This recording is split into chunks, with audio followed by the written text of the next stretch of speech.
Oh, I knew looking at the camera. Is that where I'm? Okay, I just want to make sure I'm here, bro. You good now? Yeah. You sure? Yeah, let's get it, bro. All right. You ready? You ready for this? Hello, audience. All right, we are back. It's CouchPotatoGM.com is the website. Couch Potato General Manager is the YouTube channel. CPGM Drew, CPGM Juice. We are here to discuss Daniel Jeremiah's mock draft 3.0. Doing they call them reaction videos, I guess. I guess. We're here to react, man. We're here to react. Yeah, We're man. here to react. And Daniel Jeremiah's. I really enjoy Daniel Jeremiah's work. Right, I do too. I enjoy the Move the Sticks podcast. What he and Bucky Brooks do. The boys, they bring it down a notch for the not so The uninitiated. Yes. The uninitiated. Yeah. It's quality work. It's quality work. You know what I mean? I think he's been doing a great job in terms of kind of taking over for Mike Mayock. Yeah. You know, in that role for NFL Network, and I really enjoy his work. This actual iteration of his mock drafts, this 3.0 version, is based on what he's hearing, not necessarily the picks that he would make. So that's an important distinction to understand. Yeah. But we're going to evaluate it through the prism of each team drafting that player and what we kind of think the fit, how that fit works, whether or not it's meeting a need, best player available, so on and so forth. So we'll kind of give our analysis based on what he's hearing from NFL personnel in terms of where he thinks certain players will go. All right. So at the top of the draft, of course, Jacksonville Jaguars first overall. Just check that box, bro. Check the box. Trevor Lawrence. Again, whether you think there's a huge gap between Trevor Lawrence and the rest of the quarterbacks, or there really isn't, maybe he's a 1A, 1B type for you. He's been linked to the Jaguars all off season. And we don't expect that to change. I think that's going to be a pretty quick pick, I would imagine. Right. Urban Meyer likes the ball. Yeah. He likes the sound of the ball coming out of Trevor Lawrence's hands. That's what he said. That's according to Peter King. So Okay. All right. At number 2, your guy, Zach Wilson. Zach Wilson seems to be the guy in New York, of course. Right. Sam Darnold was traded to the Carolina Panthers.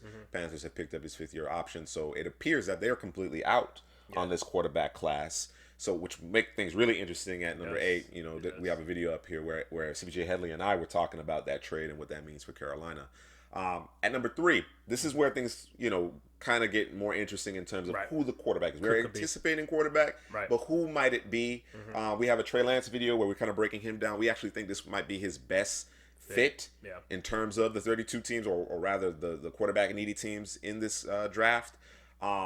But Mac Jones has been linked with Kyle Shanahan and the San Francisco 49ers for the duration of the pre-draft process. At number 4, got Trey Lance. There it is, bro. This is where we thought the draft kind of started, right? Right. Are the Falcons going to trade out? Are they going to go and grab, best player available? Do they address the defense that needs some help? Yeah. In this case, and apparently based on what Daniel Jeremiah is hearing, is that the Falcons are going to go ahead and acquire Matt Ryan's successor. It's kind of funny because when you look at the Falcons, well, first of all, I'll say this: when you talk about fit, this is another team that I think fits very well, because when you talk about Arthur Smith coming over there, Tennessee Titans, they run the football, play action, go down the field, take their shots, and then get back to running the football. Sure. So I think that works well with Trey Lance. It's what he did at North Dakota State, so why not? It's a funny pick just because when you look at, when you're drafting a quarterback and you have a quarterback already on the roster, it's one of those things, well, how old is he? What's the contract look like? And it ain't good for the Falcons and Matt Ryan contract. We're talking about $40 million over the next 2 years. That's owed. If they cut him, it's a whole lot of dead money.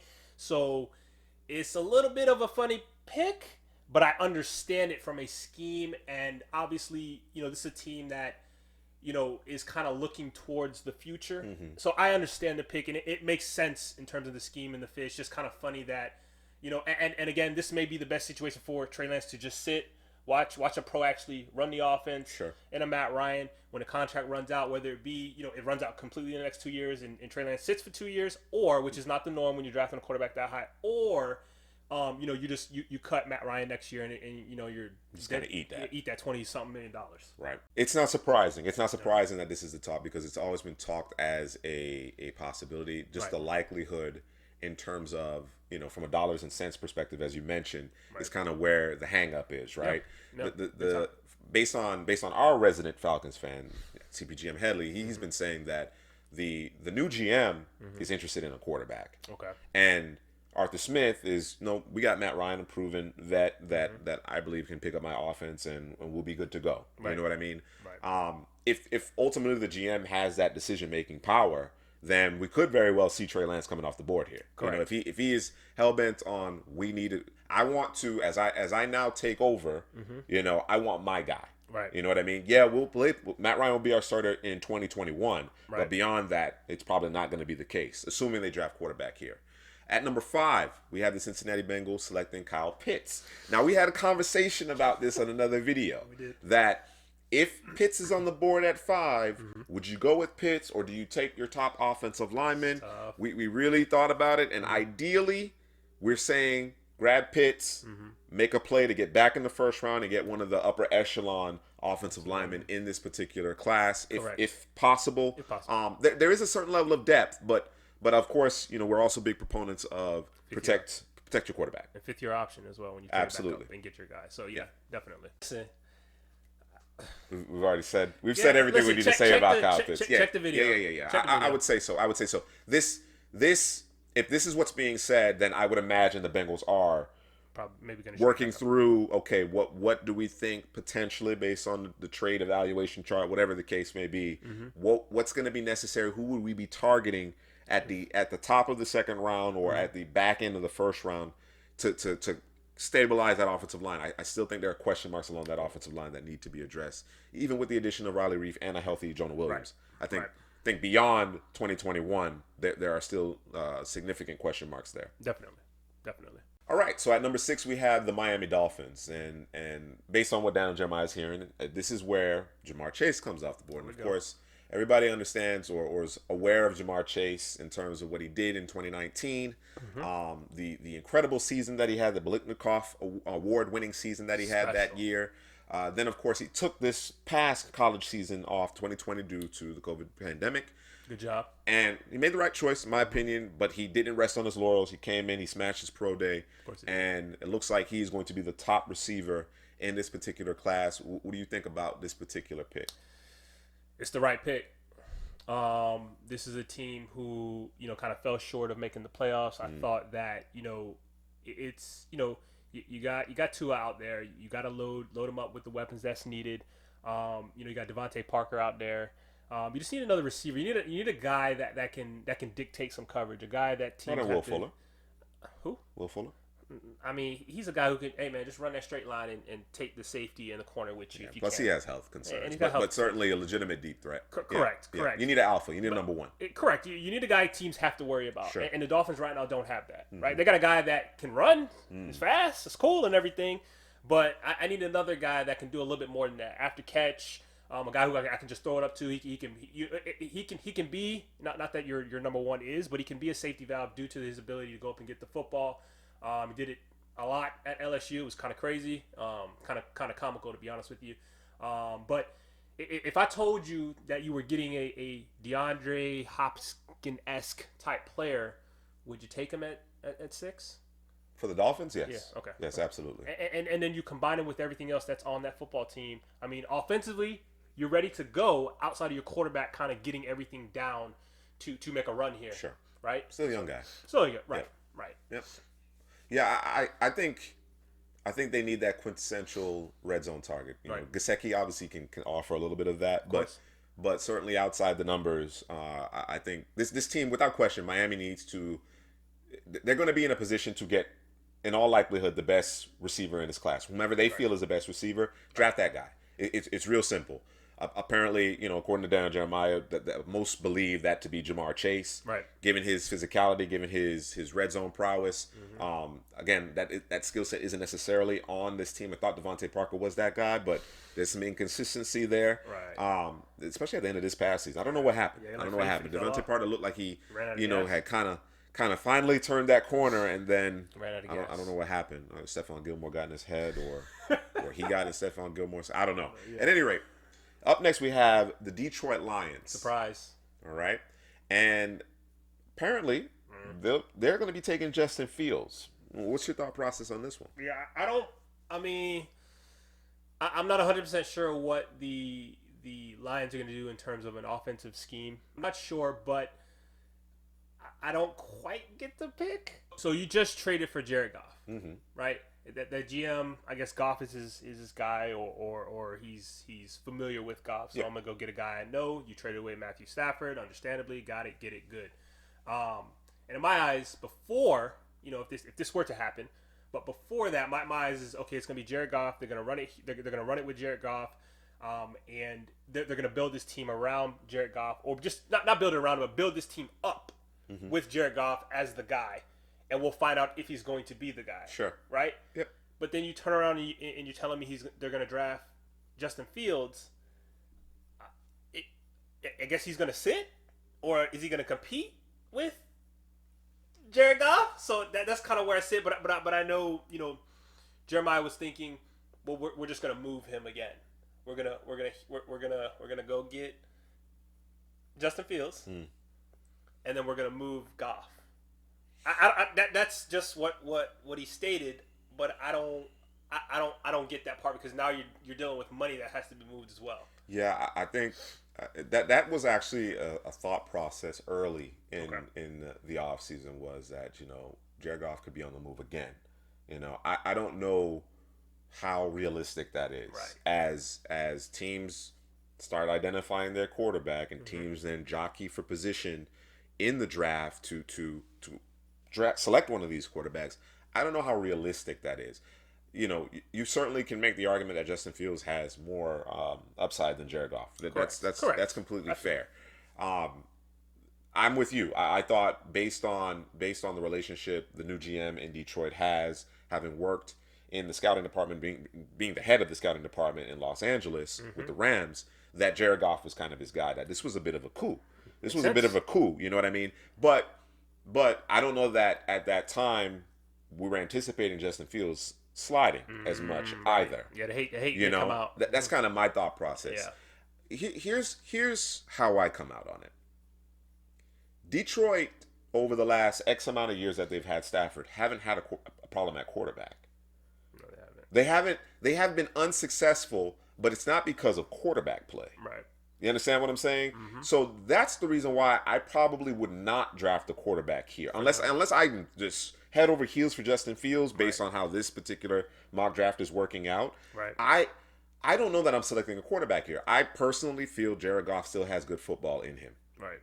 That's my personal opinion, and of course we've done several videos breaking down that Stafford Goff trade from both the Rams perspective as well as the Lions perspective. Go ahead and check those videos out if you don't mind. But I think you have to do a better job of outfitting this team with talent. Right now, your top receivers are whom? Tyrell Williams, Brashad Perriman, Quintez Cephas. Go get Devante Smith. Let's stop playing. Stop playing. Yeah. Stop playing, man. Right. Just go get Devante Smith. Or if you prefer Jaylen Waddle, go ahead and do that. Like let's stuff this roster with talent. Right? Okay? Right. And then unless of course you feel Justin Fields is transcendent, he is can't miss. We need to go get him now. Let's worry about the Goff situation later. Unless you have that type of conviction about the player, go get, in my opinion, the best receiver in this class, Devante Smith. All right. So next up, with the 8th pick overall, we have the Carolina Panthers. We know that this team essentially kind of they missed their shot. 49ers kind of cut in front of them, to get the number 3 spot, kind of guaranteed their quarterback, and then I was talking to my brother. He was like, "Yeah, man. Well, maybe the Panthers can move up to number 4. Like, bro, do you know who has number 4? A division rival. Yeah. So they want everything. They want your firstborn, they want it all. They want everything. Your pension, all that. They want to eat your children, Mike Tyson style, and take your ear off. Okay. So the Panthers aren't gonna. They're not even gonna. No. You're not seeing it that way. Gotcha. No. So we have Rashawn Slater, offensive tackle from Northwestern, coming off the board here. They went and traded for Sam Darnold, and so I guess this is one of those. Okay, well, we have our quarterback, and we're gonna run. Unlike the Detroit Lions, sure, right? We're gonna run it with the guy we traded for. And for me, Sam Darnold, he's there. And he is. I need my man to get a chance. Yeah. Over the Jets, he wasn't getting a chance, so I need my man to get a chance. And you do this by 2 things when you get a quarterback. You protect him. Rashawn Slater. Absolutely. And you have weapons. And Yep. they have weapons. Yep. So let's run it. Let's go. Let's go. I actually thought before the Sam Darnold trade, I felt that based on, again, again, for me, inexplicable slide of Justin Fields. I don't get it. Right. I don't get it. If you feel Justin Fields is the 5th best quarterback and you felt that way for the duration of well, I guess, nobody was considering Mac Jones that way before this past season. But certainly if you feel like Mac Jones eclipsed Justin Fields and you've always had Trey Lance ahead of Justin Fields, okay, that's fine. But for the longest it was Trevor Lawrence and Justin Fields, 1A, 1B. Right. And then maybe 1 or 2. Right. You know what I mean? Then of course Zach Wilson comes aboard. I actually thought based on the all of the rumors about Justin Fields sliding that this would have been a good spot for him. I thought this might be the spot for Justin Fields. But of course, they make the trade for Sam Darnold. Apparently they feel like Darnold is, whomever they were planning on taking at 3 doesn't think is going to be there, which could be Justin Fields. Correct. So they went and opted for Sam Darnold. It gives them the flexibility to address their offensive line, which is a need. Or they could go best player available. Correct. That could be Rashawn Slater in this case as well. But certainly they have a lot of flexibility considering what they've done in the offseason, adding more pieces to their improving defense. They can now really set Sam Darnold up for success. All right, next up we have the Denver Broncos, and they are selecting Penei Sewell, offensive tackle from Oregon, who some say can move into guard. But with him going through his pro day, he pretty much blew out everything that any expectations people had. So I think we're gonna leave him at tackle, but we sliding him over here at right tackle because Garrett Bowles with the signed contracts playing left tackle. So it's just I mean this is a team that's a quarterback short. So do what you got to do, Drew Lock. Or are we trading for Teddy? I know they don't like his cap number, so I'm not sure how you handle that, what you do there. I guess they're thinking, hey, we're just going to protect our guy, and we'll figure out everything else will fall in line later, I guess. I think the Broncos, again, we're assuming Justin Fields slides. Right. I think the Broncos could be, in the market for that as well, depending on how things unfold. It's interesting. It's interesting to see Slater, and I know people there are some who have Slater over Sewell as far as the tackle prospects. It's interesting to hear that, to this degree where Daniel Jeremiah is saying, no, Slater's coming off the board first. Right. You know what I mean? But certainly if the Broncos are able to add Sewell to book and Bowles, who really figured it out this past season, I think is a slam dunk pick. That's easy. I think the Broncos, either you get a quarterback here or you draft the best player available. That's kind of my thought process. For me, Sewell is a top offensive line prospect in this draft. You get him at 9, they should be thrilled with that. Right. Yeah. Yep. Next up, at number 10, we have the Dallas Cowboys selecting, or no, we don't have. Daniel Jeremiah has. Or so he hears. Selecting Quitty Paye, defensive end edge player from Michigan. I think, you could have gone cornerback here. You could have gone a safety. Richie Grant. Not that early. Okay. Just checking, man. Checking it with your guy. Quitty Paye, I think that this guy is he has that burst off the edge that you want. He has some hand usage that you want off the edge. You just needed a guy that can take some pressure off of DeMarcus Lawrence on the other side. That teams, at times maybe you send it back over there, Chip, send a tight end over there, maybe move, a guy in motion, to give Dallas an extra guy who can rush the passer, man. Because, hey, man, listen, you can have all the secondary you want, the fastest superstar linebackers you want, but if your front four can't get the job done, True. It really doesn't matter. And I know Dallas, we're all about offense. They can score points, but when you get in the playoffs, you got to be able to stop somebody, man, and be able to rush the passer. So I think this is an excellent selection for them. Yeah, I think if DJ had came out with this mock maybe a week later, he might have had a trade with Dallas going to go get Kyle Pitts, because apparently Jerry Jones is enamored with Kyle Pitts. But Dallas needs help at every level of their defense, and if when you look at it, let's assume Paye is your top defensive player on the board at this juncture. Just make it easy on yourself. Yeah, I could see them going Horn, Surtain here as well at corner. You might see a Micah Parsons. They may love Wosu Komamora out of Notre Dame. So they could address any level of their defense. But as you mentioned, it starts up front. It starts with impacting the passer, and And it's been a struggle. It's been a struggle for DeMarcus Lawrence over recent seasons, whether it be motivation, whether it be all the attention he's receiving, whatever the case may be. I still believe, as much as, and I don't have a problem with Quitty Paye here at all. Dallas's biggest issue in terms of their down line is interior pass rush. That remains the challenge. They just don't get enough from their 3 technique, their defensive tackles. They don't get enough in terms of pushing those guards and centers into the lap of the quarterback, making life easier on your edges. The guy who was supposed to do that got injured. You know who that is? Who's that? John McCoy. Yeah, sure. Okay. Sure. I'm just. Uh-huh. I'm not pointing. I just he didn't play this season. That would he would have alleviated that. So okay. I don't think it's necessarily a bad idea to go corner. Right. In this case, going whoever you feel is a top corner. Yeah. Grab that guy. I don't think that's necessarily an issue, but again, it really does start up front, right? Right. In terms of your pass rush, and there's DeMarcus Lawrence is not playing at the level that he once was playing at. There's no dominant pass rusher on this team. If you think Quitty Paye has the ability to be a dominant pass rusher, then yeah, I wouldn't waste time at this juncture. I'll go ahead and make that pick. No problem. All right, at pick number 11, we're back in the NFC East. We have the New York Football Giants are selecting Devante Smith. I'm gonna let you take it away, man.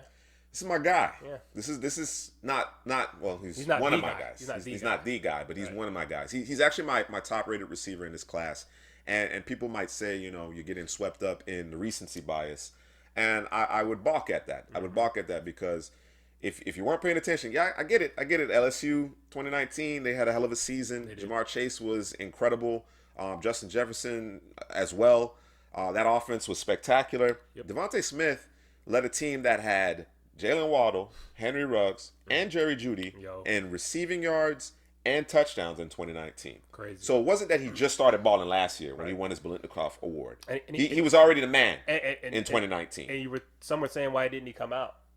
Well, he didn't have that shine. That's the whole point. As impressive as he was in 2019, he didn't have that shine. And, of course, his 2 teammates who went in the draft were top 15 picks. Right. So, from my perspective, this guy, I'm not concerned about the BMI, his ability to run the routes, his speed, his ability to stack defensive backs, his hands, his catch radius.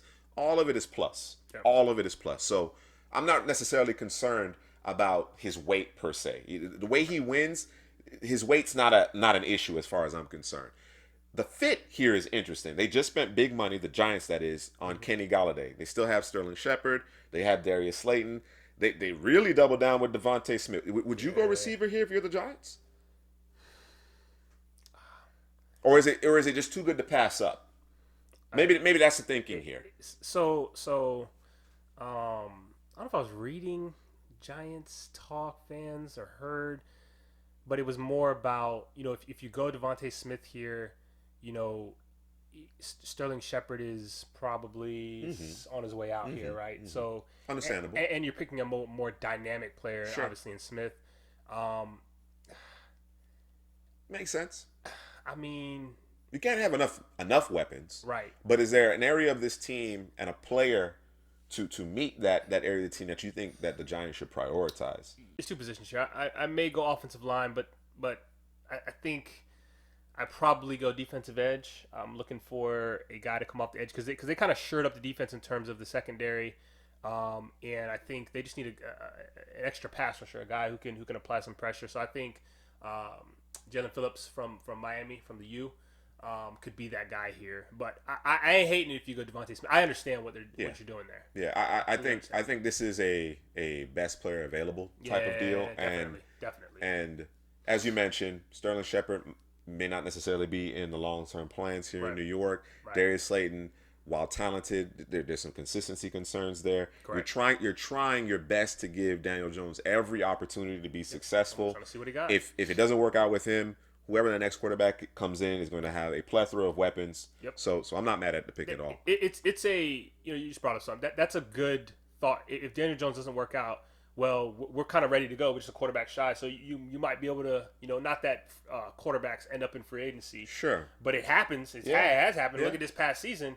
Yeah. You might be able to, convince somebody it is New York. People love New York, all that jazz and all of that. So, you could draw somebody there. All right, with the 12th pick, we have the Philadelphia Eagles selecting Patrick Surtain, the second cornerback from Bama.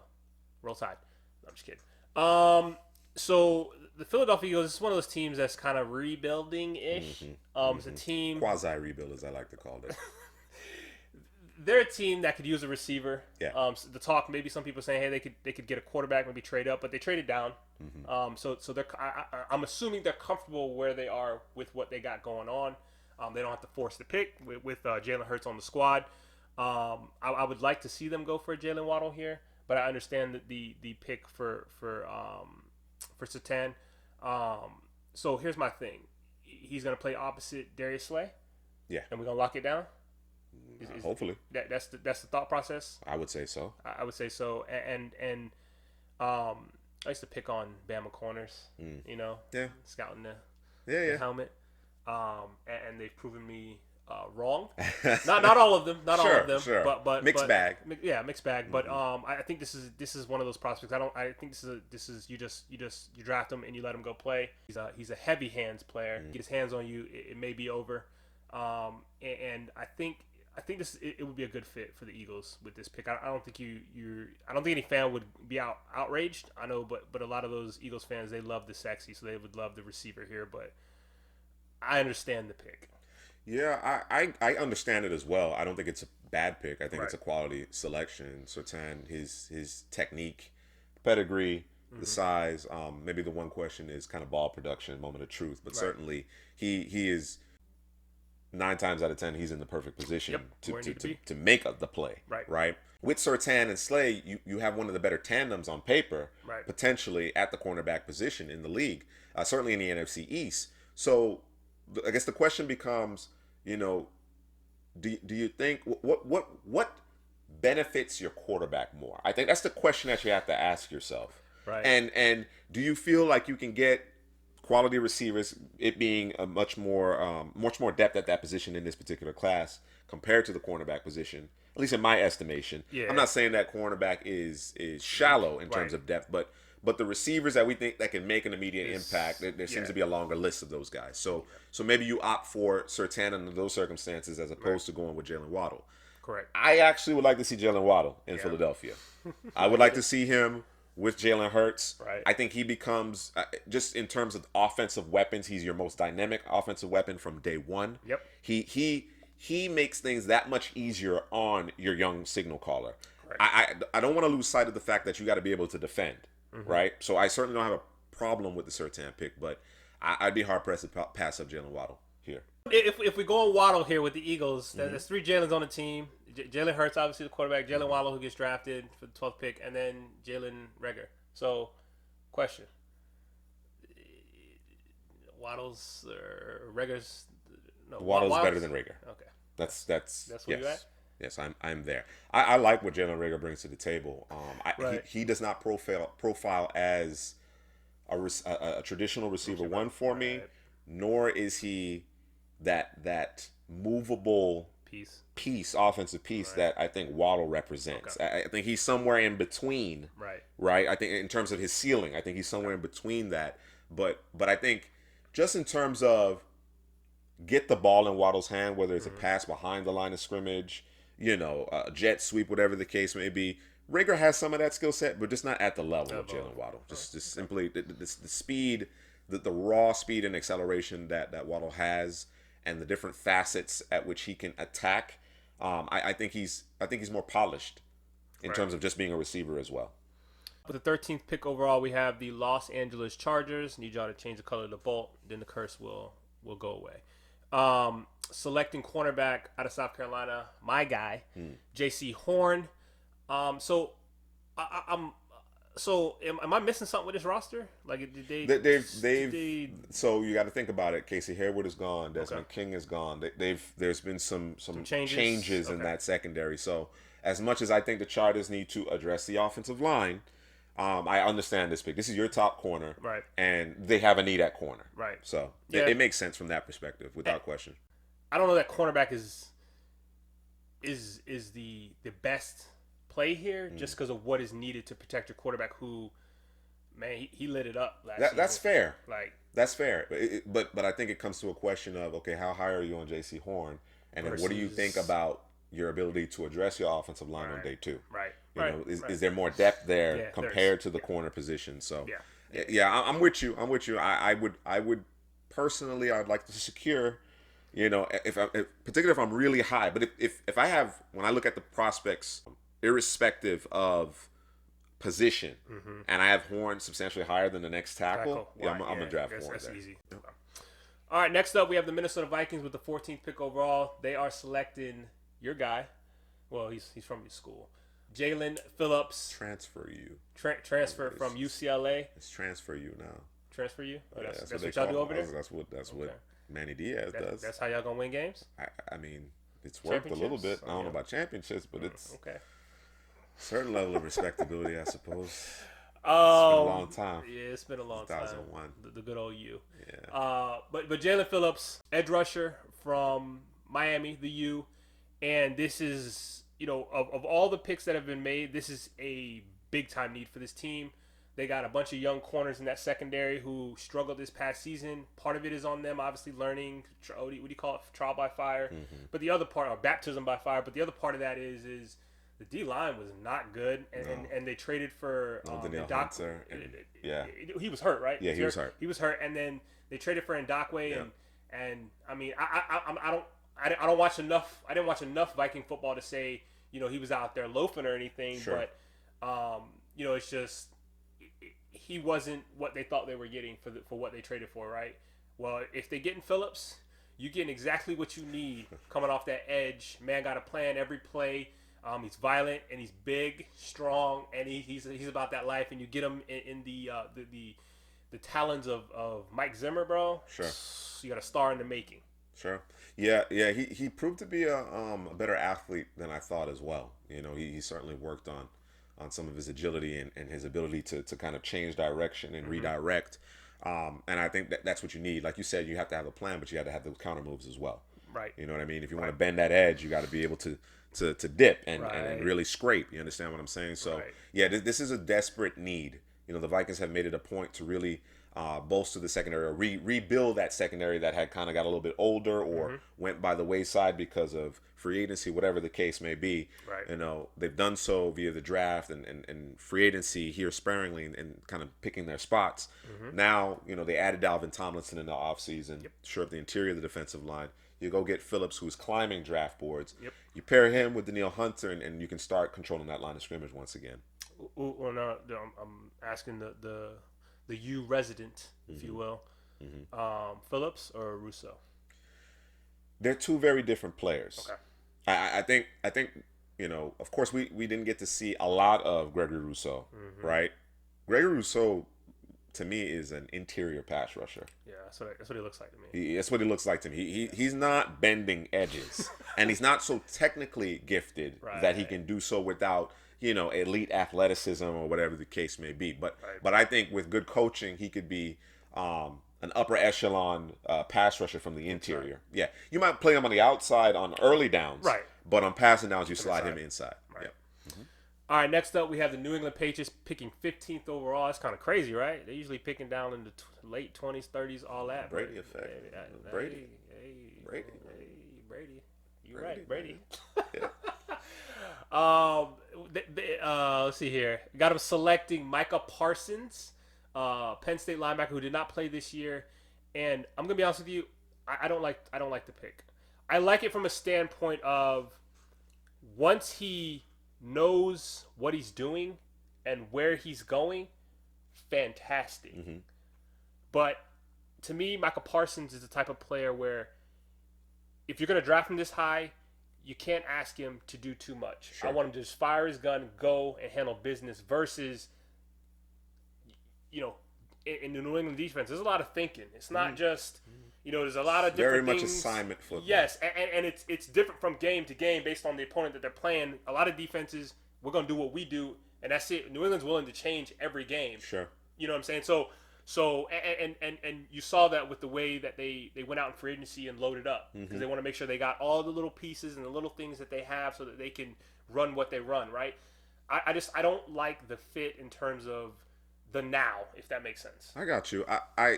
It is a look to the future. It is a look to becoming a little bit more dynamic in terms of the pass rush. Right. You have to give Bill Belichick the benefit of the doubt that he's going to put Parsons in a position to be successful on a consistent basis from that perspective. I don't like the pick because Jaylen Waddle is still on the board. I don't like or Rashad Bateman or whomever. This team has to score points, and I know that they've made a point to add Hunter Henry and Jonnu Smith, and they got Kendrick Bourne, who I guess he's kind of the field stretcher. That's the guy they wanted big time. Aguilar has that ability as well, but your offense changes. Still number one. They don't have with Waddle in there because again, when you talk about being able to attack the defense, the opposition at every level with immense speed, I don't know that even with Bourne and Aguilar on the roster, I don't know that you can consistently and safely say that New England can score from anywhere on the field. No. They're still generally speaking, gonna have to matriculate it down the field. Right. With Waddle, it takes one. Right. It takes one big play or one bomb. It takes one missed tackle. It takes one blown. It doesn't matter. It just takes one. It's a wrap. Whatever the one is, it only takes one with him. Yep. And I think he creates so much confusion and stresses the defense so much, it makes everybody else around you better. It makes your quarterback better. If New England, to me, is not in the business of trying to get one of these quarterbacks, if they're not going to be aggressive, if they see one of those guys sliding and trade up, and Waddle's on the board at this point in the draft, get him, to me, it's an easy pick. Yeah. To me, it's an easy pick, particularly when you brought back Kyle Van Noy, you're getting Dante Hightower back. Like, they have always done a good job. Bill Belichick in particular has always done a good job to take guys who might be just a 2-down guy or just a nickel guy and figuring out whatever the case may be. I get the allure of Parsons in terms of his ability to rush the passer. Correct. I get it from that perspective. But beyond that, and considering what that offense looked like a season ago, there's no way I'm passing Jaylen Waddle in this case. Especially when you went 7-9, like you were on the cusp and you just missed it. You just couldn't. You had nothing going in your passing offense. Nothing. And like I said, they made a concerted effort, but Waddle, there's nothing quite like Waddle on their roster. Damn, I didn't realize that's who he had drafted. I looked at that. I was like, really? Okay, I got some hate. I got to throw down real quick. Speaking of Jaylen Waddle, apparently DJ is hearing that the Arizona Cardinals, if he falls to them at this point, based on what he's hearing from scouts and NFL personnel, that Jaylen Waddle won't get past the Arizona Cardinals with the 16th overall pick. What's your thoughts? It's kind of unfair, huh? Yeah, come on now. I mean, y'all just you just got AJ Green, you got DeAndre Hopkins. I'm missing somebody. Who am I missing? Christian Kirk. Mm-hmm. You got Kyler Murray running around back there. I mean, come on, dude. Like, what's really going on? It's I don't know how you defend Murray, Waddle, Hopkins, because it remains to be seen whether or not AJ Green still has anything in the tank. Having dealt with the injuries, he didn't really look engaged. Wasn't sure if physically he was quite right last year. Right. Christian Kirk is solid, but I think he's even better if you can move him into a third receiving option situation. Right. This is a luxury pick. Yeah, it is. But it would be amazing in that particular offense. Yep. The bubbles, the you know what I'm saying, the slot verticals and whatnot. Yeah, Waddle would be a problem because you got to do something about Hopkins. You got to put your best defender on Hopkins. Yeah. So what do you do when you got Murray, who is jitterbugging around, and then the guy with this kind of speed on the other end of that? That's problematic. Yeah. Good luck, Marco from Tripolia.